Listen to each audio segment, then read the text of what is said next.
Hi there, today I wanted to show you a very simple way via which you can archive and compress files in Linux or Mac or even on Windows.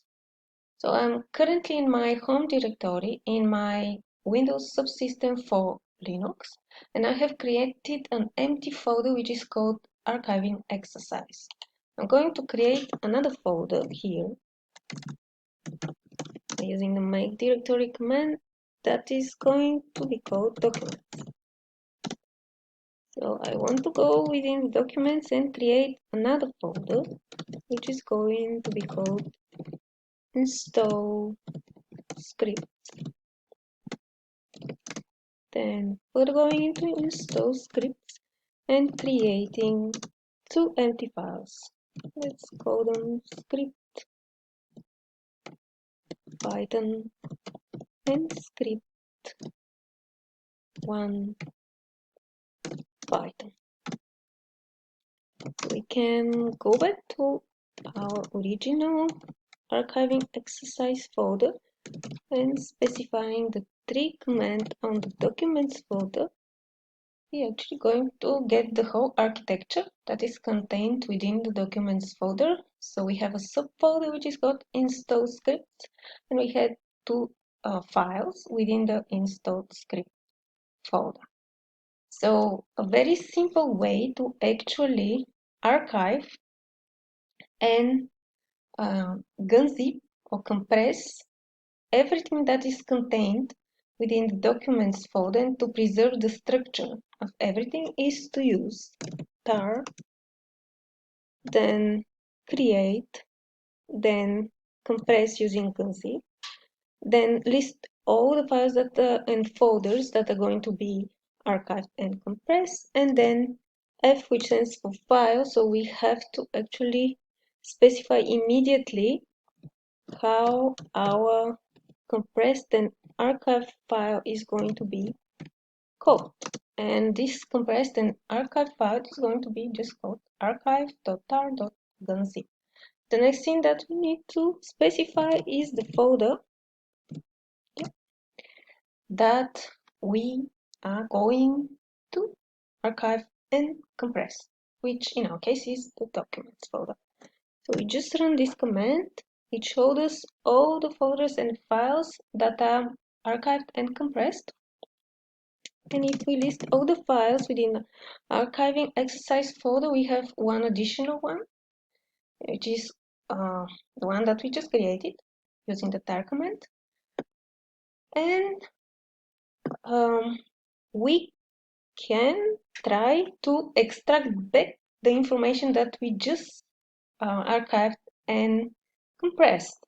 But in order to demonstrate that our command is going to work, it is a good idea that we get rid of the documents folder and its additional folders and files. So we can do this by remove folder and then documents. So list again everything, and for the moment we only have the compressed and archived file. So in order to extract the information, it is almost exactly the same as the command that we specified earlier in order to archive and compress. Instead of create, here we are going to specify extract, the X letter, then Z, verbose and file. And now we are just going to specify the name of the file that contains all the information that we just compressed and archived. So we run this command, and you can see that it listed all the folders, subfolders, and files. If we ls/la, now in addition to the archive.tar.gz, we have the documents folder. If we tree the documents folder, you can see that we have all the files and folders that we originally compressed. So using tar.gz is just one of the ways that we can archive and compress. So another way that this can be done by is using the zip command.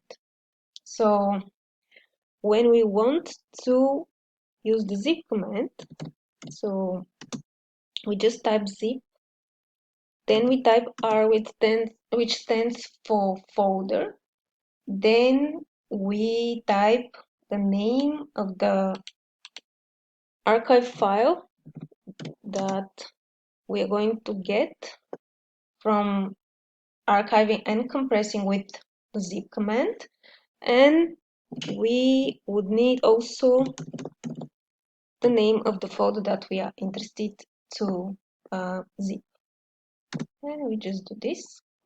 So it also lists everything that we have just archived and compressed, and if we list all the files and folders within the archiving exercise, in addition to tar.gz, we also have archive.zip file. So let's again remove documents folder. We only get the two archive files. And one thing that you can immediately see that it seems that the compression with the tar.gz is actually more efficient than the compression with the zip.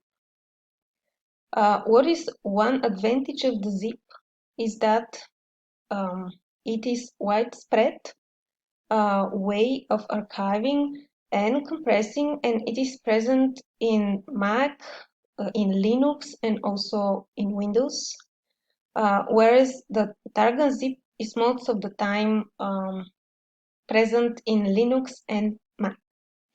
But okay, let's go back and try to extract the information from the archive zip. So how do we do this? We just type unzip archive zip, and if we lsla, so you see the documents folder. Let's check if it contains everything that we originally compressed and archived, and you can again see that it contains all the information that we originally wanted to compress. So this is everything from me for now. Bye bye.